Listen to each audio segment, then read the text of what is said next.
Success in anything isn't about having the perfect plan or constantly jumping from one strategy to another. It's about having the conviction to stick with something long enough to figure it out. If you've been trying to make progress but feel like you're just spinning your wheels, this might be exactly why. In the early part of my career, I devoured every self-help book I could get my hands on, but then I realized my life wasn't changing, even with all that knowledge. So this video is about why that happens and, more importantly, what you can actually do about it. Think about climbing a mountain. Many people believe there's one single perfect path to the top, but in reality, there are usually multiple paths you can take to reach the summit. However, none of those paths will work if you're constantly trying to jump from one to another. In the real world, one path might be direct and steep, while another might have more loops and switchbacks. You might look at the loopier path and think, man, that one isn't as steep. But what you don't realize until you're on it is that it's actually going to take you way longer to get up the mountain. So, most of the time, we need perfect conviction about our plan more than we need a perfect plan itself. Think of these paths up the mountain as your strategy.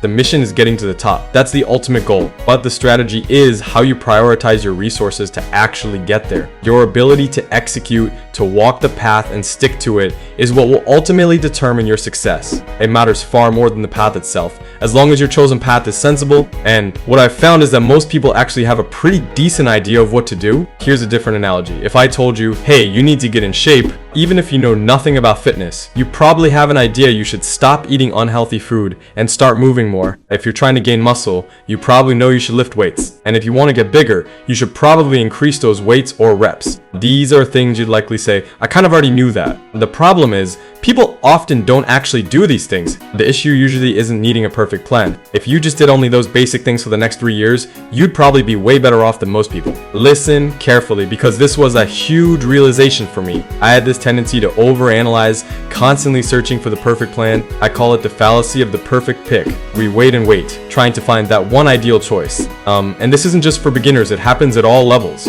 I even saw this with a business owner generating a $5 million a year revenue. The mountain just gets bigger, but the concept remains the same. For me, there was a period in my life before I started making serious money. I had 9 different businesses, and I was the CEO of all of them.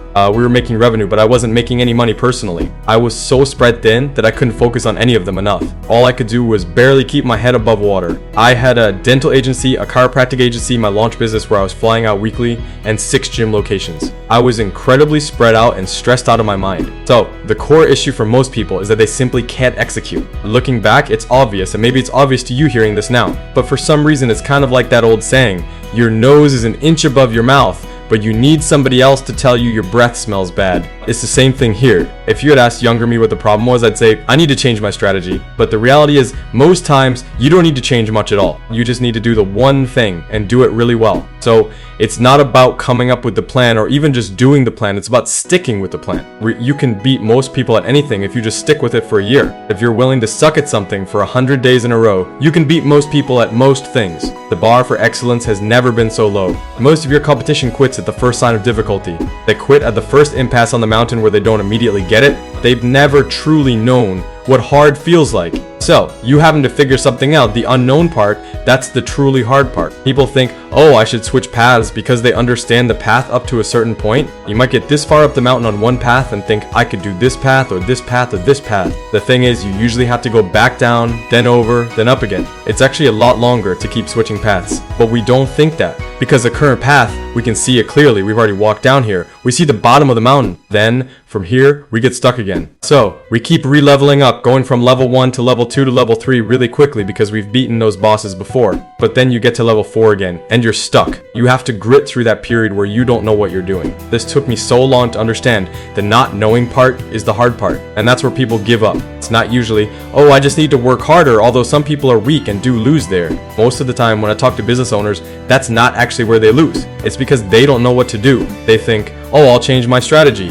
rather than realizing figuring out what to do is the strategy itself. Most strategies do work. I want to emphasize this point a little harder. One of the misconceptions about business is that there's one secret thing. There are usually lots of ways to win. There are a few ways to skin a cat. But if you have a dull knife, you're never going to be able to skin the cat. The sharpness of your knife is your ability to execute whatever path you have. When I was talking back to that business owner, I said, okay, so if execution is the issue, what's the underlying problem? Why is this not happening? I see this as a combination of 2 different things. One is culture, and the other is talent. I'm going to explain both in a more operationalized manner so they're not just buzzwords. So what is culture?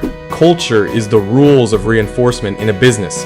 It's about what gets rewarded and what gets punished. Think about it. In any society, there are thousands of behaviors. When we learn a culture, there are things we do, like holding a door, that get rewarded. And if you don't do it, it might get punished, perhaps with a dirty look. If you cut somebody off in traffic, that certainly gets punished. These are all things that get rewarded or punished, and that's what creates culture. Within every business, there's a subculture with nuances of your preferences as the owner. If people aren't working to your preferences, it means your culture, the rules of reinforcement, aren't being adequately exercised. The way you reinforce culture is, first, through who you hire and who you fire. Who you allow to exist in the business tells your team more about what you think is acceptable. Second is the behavior you do not allow to change. If someone does something good and you don't reward it, they learn they won't get rewarded for that thing. On the flip side, if someone shows up 5 minutes late to a meeting and no one says anything, you teach everyone it's okay to be late. The first issue with that business owner's problem was probably a culture of non-performance. You have to get very specific about what makes somebody not perform. Sometimes it's only 2 or 3 behaviors, often it's 20 or 30. You need to observe what makes you not like your team and what you'd rather them do instead. I use the start, stop, keep format for feedback, which I really like. What do I want you to start doing that you're not doing? What do I want you to stop doing that you are doing? And what do you need to keep doing that I'm going to keep reinforcing? Now, what about talent? That's the second half. Culture is the rules, and talent is the people who are actually doing the behaviors. From a talent perspective, a lot of businesses can't expand because they don't have the ability to execute on the plan, and the ability to execute comes down to the quality of the people you have in the business. I can tell you this firsthand, you probably don't have a high enough bar for who should be working for you. The moment I increased the quality of the people who work with me, the more money I made. What's really interesting is that this is one of the greatest arbitrage opportunities in business today. The median salary for a role might be $75,000 a year. 90th percentile, $115,000 per year. You might be like, wow, that's a big difference. But here's the thing, this person is probably 5 times more effective than the lower paid one, yet they only cost 30% more. That's a great deal, that's a good investment. At this point, all I really try to do is just find rainmakers. I want people who are exceptional and obsessed with their task. How do you differentiate the people who are good versus not? I'll give you a tactic for this. When you're interviewing, I like to know what someone's doing in their off time. If what they do in their off time is not what I want them to do full time, then they're not going to be full time. They'll always be moonlighting to their other thing. So I'd rather ask, what are you obsessed with? And what are your extracurricular activities? Let's say I'm hiring a videographer. If they're like, honestly, all I do is video stuff, this is what I'm really passionate about. But this is what I spend my time watching on YouTube. How do I improve the lighting? How do I improve the audio? How do I improve the sets? This is the stuff I'm really obsessed about. I probably know that person's gonna do a pretty good job, because if I tell them, hey, you need to improve this stuff, they're like, great, I love this feedback, I wanna get better. Now, if somebody's like, oh, I love pickleball and working out, there's nothing wrong with that. It's just, is that the thing that you're obsessed with for this role? Asking that question in a couple of ways in an interview will tease out whether someone is spending their discretionary effort and time on the talent or skill they need to win in their role. So that's on the pick side, right? The third element here is training. If you have rules that govern reinforcement in the business and you get really good people in, you can still have people who have potential versus actual performance. Obviously, the higher up in the business, the more you're hiring for actual, the less for potential. The lower someone is in the business, the more you're hiring for potential and less for actual. So when we're picking somebody, I'll pick somebody who's generally intelligent and has work ethic over someone who might be more experienced but doesn't demonstrate the same level of intelligence. I think the smart person will be able to catch up to that dumber person really quickly and then pass them. So what does training look like? To be really clear here, the reason your plan isn't working is because no one's doing the plan. Why aren't they doing the plan? These are the reasons. From a training perspective, it typically comes down to observing the details. I'm going to give you a story about this. I was meeting with a solar sales company that was doing well, making multiple figures. The founder was telling me they were struggling to develop sales leadership.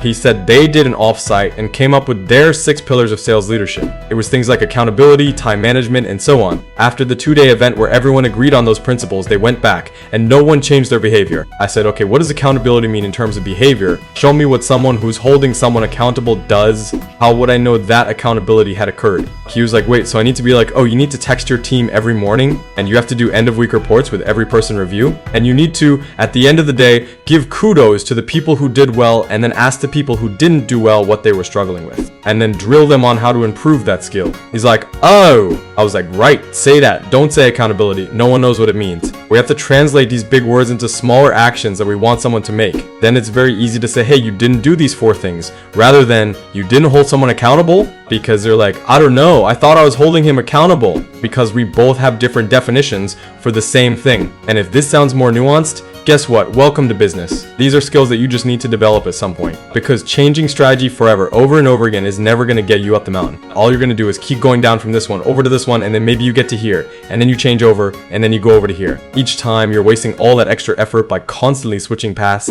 rather than saying, oh, the issue I have is talent, which means I need to recruit better. Oh, the issue is culture, which means that I have to show my leaders how to punish and reward behavior in the business. Oh, we're getting people in, but they're not being productive, so we need to improve our training rather than just saying, oh, everyone sucks. A lot of success comes from sticking with something long enough to make the number of mistakes required to actually figure it out. Otherwise, you just keep starting from zero every single month. You can beat 99% of people without being smarter or luckier, but by being willing to endure pain and uncertainty for longer. That's the real path up the mountain. I hope this video helped you understand why you might feel stuck and how to push through. If you have any questions about this, ask me in the comments below and I'll make another video to answer them. And if you found this helpful, please give this video a thumbs up and subscribe to the channel for more insights.